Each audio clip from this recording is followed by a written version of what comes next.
नमस्कार बच्चों, welcome to the virtual class. Students, after the independence of a country, that is after the independence from the Britishers, we have seen a noticeable changes, the structural changes in our country. So that changes can be counted as the infrastructure change, the change in the field of health, in the field of education. But even though, have you ever had a question in your mind that why still our country is being noted as the developing country?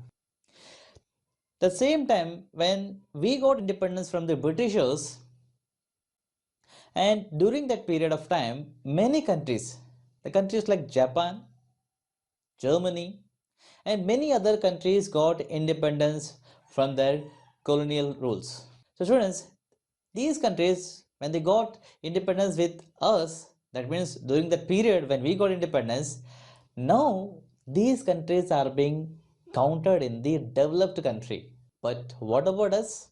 We are still counted in the developing country. What is the reason? What is the reason behind it? Students, we had a great contribution towards the GDP by the tertiary sector and the secondary sector. That means these two sectors, they contribute much to the GDP, that is to the national income. Whereas when we compare or when we look at the rural, that is the primary sector, there we could see very less noticeable change in the field of agriculture, that is in the primary sector. So here, due to the less development or due to the slow growth rate in the development of rural area, that is the primary sector, because of that, even today, 69% of our total population lives in these areas, that is the rural area. Though we had a great, remarkable changes or the contribution in the development of the other sectors, the other areas, but the rural area, the rural development, we are lagging behind in the rural development. So today, in this chapter, we will study about the rural development. We'll study about the conditions of our rural development and what are the lingering and emerging challenges which are being faced by our rural area. So today, in this chapter, we will detailedly study about the rural development. About rural development, what are the steps have been taken by the government and how the rural development are being done through the measures of government. That means the policies adopted by the government to develop the rural area. So when we talk about the problems faced by the rural area, so here we have basically two major problems, that is the problem of rural credit and the problem of agriculture marketing. So these are the two basic things, two basic problems which are being faced by our rural economy. So students, first of all, we'll study about the meaning of rural development. What do you mean by rural development? Rural development is the action plan for the social and economic development of our rural area. So here, this action plan will show the steps, the methods which are being adopted by the government to develop the economical condition of our rural area. So students, here the action plan is focused on the lingering and emerging challenges of our rural area. So that is, as I told you, the problem of what is the emerging problem of rural credits and the emerging problem of what? The agriculture marketing. So students, now we will focus on the elements of the rural development or the lingering and emerging challenges which are being faced by the rural area. There are certain lingering and emerging challenges in the context of rural development in India. The two principal lingering challenges are rural credit and rural marketing. The two principal emerging challenges includes option of sustainable livelihood other than farming and the organic farming. It needs to be noted that these four challenges, that is two lingering and two emerging as notable above, are the core elements of the action plan of rural development. The action plan includes other elements as well. These are the development of the means of transport linking rural areas with the urban areas, provision of power energy for rural areas, permanent means of irrigation and the facilities for agricultural research. However, the present chapter focuses only on the four core elements in accordance with the syllabus specification. So students, after this, we will study about the challenges of a rural development. So what are the challenges that have been faced by a government in developing the rural area? As I told you, it can be divided into the problem of rural credit and the problem of marketing, that is the rural marketing or the agricultural marketing. First of all, we will see the problem of, that is the emerging problem of rural credit. So students, here the rural credit denotes the agricultural credit. That means the credit which are available or which are taken for farming.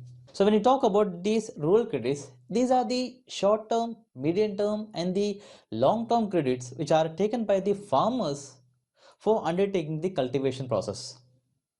So these rural credits are being said to be the lifeline of farmers. Why they are being considered the lifeline of farmers? Because most of the farmers in our country, they have a very small piece of land for cultivation. So that doesn't enable them to have a future savings which could be utilized in the next cultivation period. So here the farmers are dependent upon the rural credits for their cultivation every year. And we have seen in the last episodes also that our farmers, the farming, the land capacity, that means what, the land holdings are fragmented and they have a very small piece of land for the cultivation. So at that time these farmers could not able to save their savings for the next cultivation. So at that time they only depend upon the rural credits which are available for them. So here when we talk about the rural credit, these credits, I told you, it can be divided into three. They can be categorized into three. That is the short-term credit, medium-term credit, and the long-term credit. So what do you mean by short-term credit? Short-term credits are those kind of credits which are taken by the farmers for the cultivation process, for the purchase of seeds, fertilizers, pesticides, weedicides, and apart from these credits are being bought for paying the electricity bills. So these credits are taken for a short period of 6 to 12 months. So students, these kind of farmers, the small farmers used to obtain the short-term credits from the money lenders, the sahukars, and the traders, the small traders in their villages. And now we'll see about the medium-term credits. Medium-term credits are those kind of credits which are being purchased, which are being borrowed by the farmers for the purpose of constructing the walls, constructing the fences around their cultivation area, or it may be purchased for, it may be borrowed for doing some digging of wells, that is for the utilization of irrigation, that is the for the use of water. And apart from these kind of borrowings are made for purchasing some machineries, some small machineries. And these kind of medium term credits are being bought for the period of 12 months to 5 years. That means for 1 year to 5 year. So at last we have one more credit type, that is the long term credit. So why the long term credits are being borrowed by the farmers? So the long term credits are being borrowed by the farmers for purchasing some additional land for their cultivation. And apart from that, for doing some kind of permanent changes or permanent development in their existing land also, these kind of long-term loans are being borrowed by the farmers. And generally, these kind of long-term credit are being borrowed for the period of 5 to 20 years. So students, these are the three kind of credits which are being borrowed by the farmers in our rural area or in our country. Okay, students, after seeing the type of credits, now we will move ahead and we see the sources of these credits. Now we'll try to understand what are the sources, how the farmers used to get these kind of rural credits. So when we talk about the sources, these sources can be divided into two. That is the institutional sources and the non-institutional sources. So here the non-institutional sources are what? Those kind of sources, that means what? The money lenders, the sahukars, and some sort of landlords. So these are the important and noticeable sources which used to provide credit to the farmers. in our rural India or in our rural areas. So here we know that though we have a large number of banks and the other financial institutions for providing this kind of credit facility, even though these non-institutional institutions provide nearly 93% of the credit to the farmers. So students, by this data, you can very easily guess how much our farmers, how much our rural area is dependent upon the non-institutional sources for their credit facility. And one more thing, these non-institutional sources, they used to provide only the short-term credits. Why these non-institutional sources used to provide only the short-term credits? Because due to the limited resources with them, they could not able to lend, or they could not able to provide medium or long-term credits to the farmers. So students, after this we will see about the institutional sources. What are the institutional sources? So here when we categorize the institutional sources, so these institutional sources can be listed as the banks and the other financial institutions which are available in our rural area for providing credit facility to the farmers. So during the first 5-year plan, the institutional sources have provided only 7% of credit to the farmers. So when we see the data regarding the credit facility which are being availed by the farmers through institutional sources, they are merely 7% according to the data of the first 5-year plan. But later on, it increased to 65%. And today, after the opening of regional rural banks, that is RRBs, these proportions have increased up to 75%. That is, the 75% of the rural credits are being given by the banks and the rural banks. So now we will see some list of the institutional sources which provide the credit facilities to the farmers. First of all, we have the cooperative credit societies. The cooperative credit societies are actively engaged in addressing credit needs of the farmers. Besides offering a host of related services, notably, this society provides guidance in diverse agricultural operations with a view to raising crop productivity. Currently, cooperatives account for 16 to 17% of rural credit flow. Then we have the State Bank of India and other commercial banks. The State Bank of India was set up focus on rural credit. The government realized that rural credit needs could not be met by the cooperative credit societies alone, and the commercial bank should play an important role. This prompted nationalization of certain banks in 1969. The nationalized commercial banks, through their branch expansion programs, were directed to offer credit directly to the farmers as well as indirectly through cooperative societies. Third one, we have the RRBs, that is regional rural banks and land development banks. The RRBs and land development banks were set up to promote credit supplies, particularly in the rural areas and backward districts. These banks operate at district level and are under obligations to focus on credit needs of weaker section of the rural population. At last, we have one more thing, that is one more bank, that is NABARD. NABARD, that stands for National Bank for Agriculture and Rural Development. So NABARD is an apex institution holding policy, planning, and operations in the field of rural credit and related economic activities. Its main functions, the main functions of NABARD is to serve as an apex funding agency for institutional providing credit in rural areas, to take appropriate measures to improve the credit delivery system, to coordinate the rural financing activities of all credit institutions and maintain liaison with the government of India and state government and with the Reserve Bank, and to undertake monitoring and evaluation of projects refinanced by it. So students, when we talk about the institutional sources, so here we have listed the main four sources, that is the cooperative societies, the State Bank of India and the other commercial banks. Then we had the regional rural banks, that is RRBs. At last we had one more bank that is being called as what? NABARD. So all these institutions played a vital role in providing the credits to the farmers in our rural areas. So students, after seeing about challenges of rural credits, now we'll see the challenges of marketing, that is the agricultural marketing. Okay, students, when we're talking about the agriculture marketing, you know that when a farmer works in a field and after cultivation, that is after the harvesting, what are the steps are involved from harvesting to the sale at the point of selling?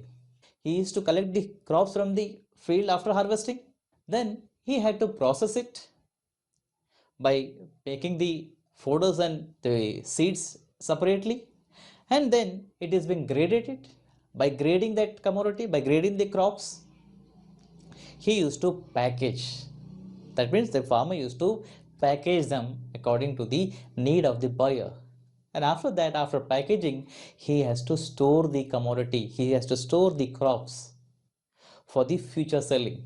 And after doing all these activities, he need to take all this commodity, all this production to the market for selling.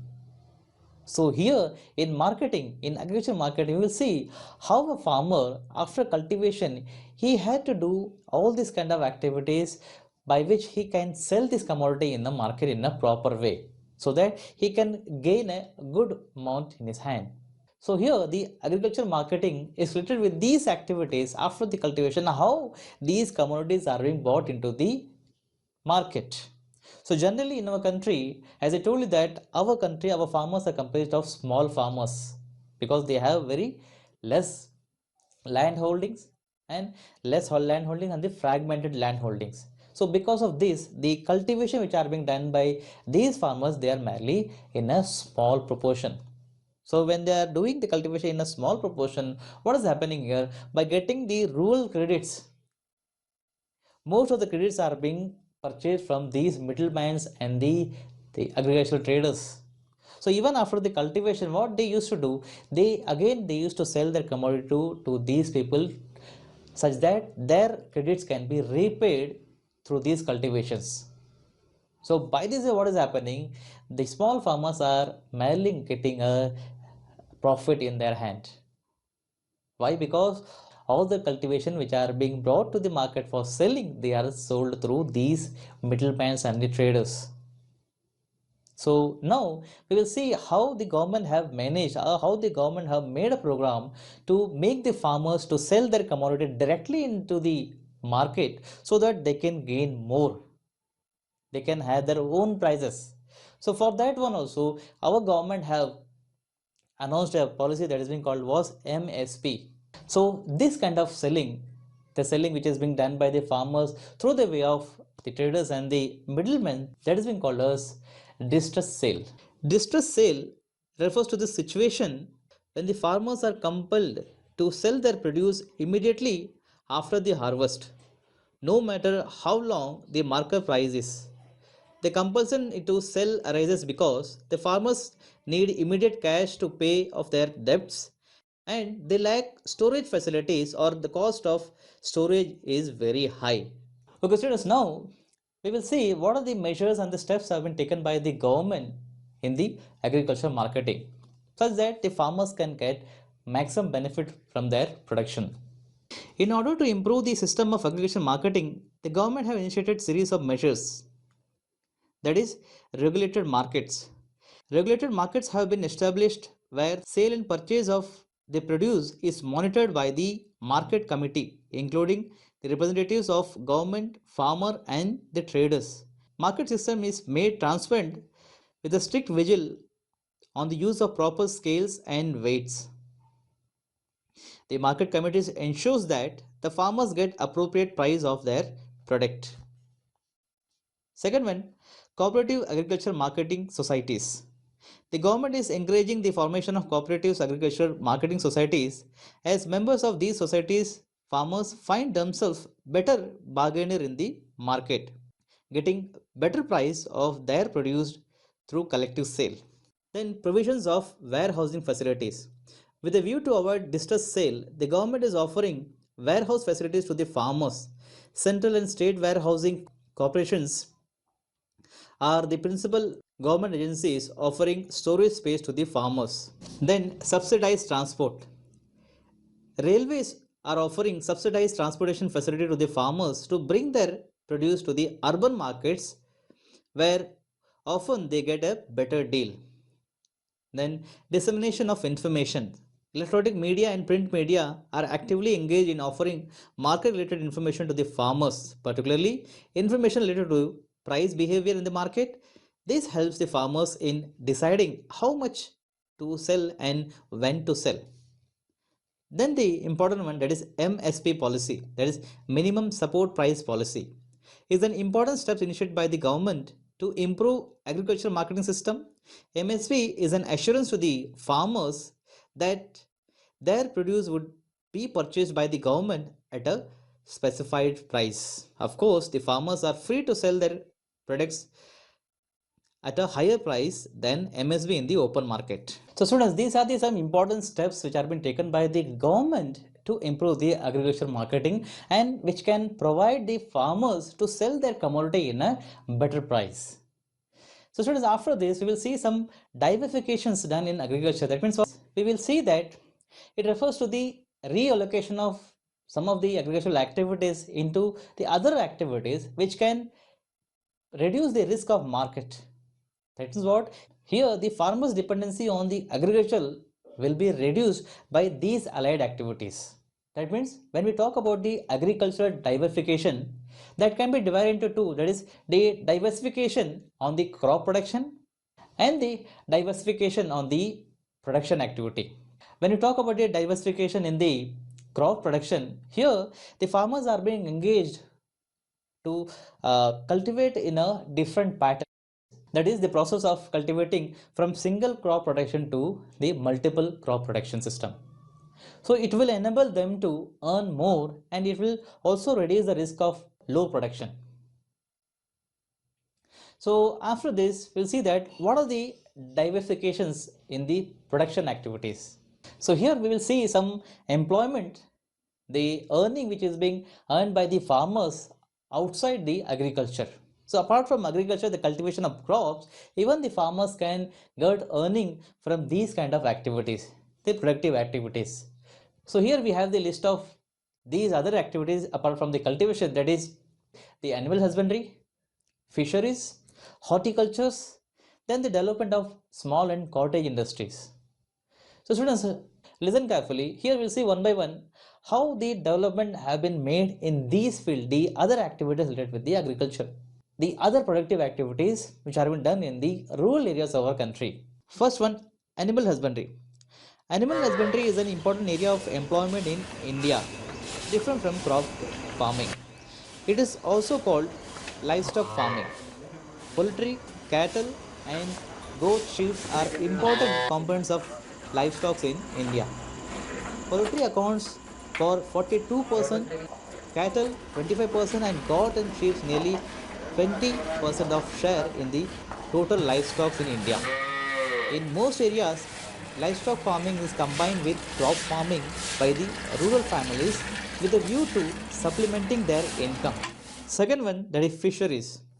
The states like Kerala, Maharashtra, Gujarat, and Tamil Nadu are the principal states in India where fisheries are an important source of livelihood in the rural areas. The fishing communities in India depends almost equally on inland source and the marine source of fishing. The inland source includes rivers, lakes, ponds, and streams, while the marine source includes sea and oceans. So together, these sources are called water bodies, which are regarded as the providers of subsistence by the fishing communities. Third one, we have the horticulture.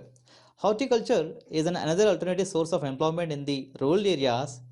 It is more like diversification of crop production rather than the source of employment different from crop farming.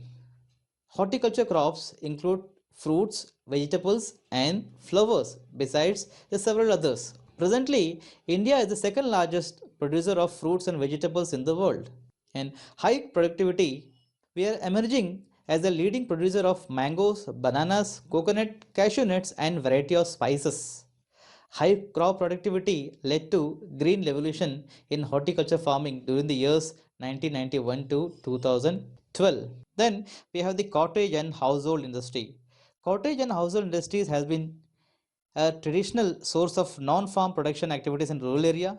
Traditionally, this industry have been dominated by activities like spinning, weaving, dyeing, and bleaching.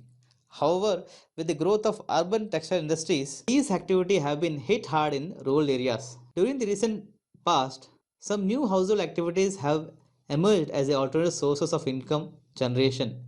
These are soap manufacturing, doll making, mushroom cultivation, and beekeeping. And after this, in rural development, we will see the sustainable development and the organic farming. So students, here you need to understand the meaning of organic farming. What do you mean by organic farming? So here, the organic farming refers to the production process where in place of fertilizers, the animal manures and the natural fertilizers are being used in the production process. That means in the cultivation of crops and vegetables.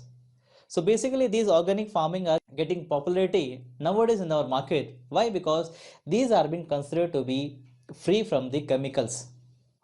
So even many the multinational companies, the MNCs are having their outlets, the retail outlets in the metropolitan cities where they used to sell these commodities as organic, the organic product, the label of green product, or we can say that it is the green cultivation or green products. By labeling these commodities, these production with the organic term, they used to sell these commodities at a higher price. It may vary from 5 to 100%. But nowadays, most of the people, even in the rural area also, they are preferring for what? The organic products. So by the use of these organic manures and the organic cultivation process, the farmers are getting a huge earning. So not only that, this organic farming leads to the sustainable development. Why? Because when you're using the animal manures and natural substance in place of fertilizers, what is happening here? Health of the soil is being maintained. Because in place of chemical, when these natural commodities are being used as manures and fertilizers, at that time the health of the soil is being maintained. So that leads to the sustainable development. That is what we are preserving our resources for our future generation. So here we can say that through the way of organic farming, we can lead to a sustainable development. So that means what? Along with our development, we can save and we can preserve our resources for our future generation. So students, that's all for today. I hope you could understood the concept which I have studied today, and based on these concept, I have given some homework and I hope you can do this homework very easily. So note down this homework, and in case of any doubt, you can contact us. So note the homework.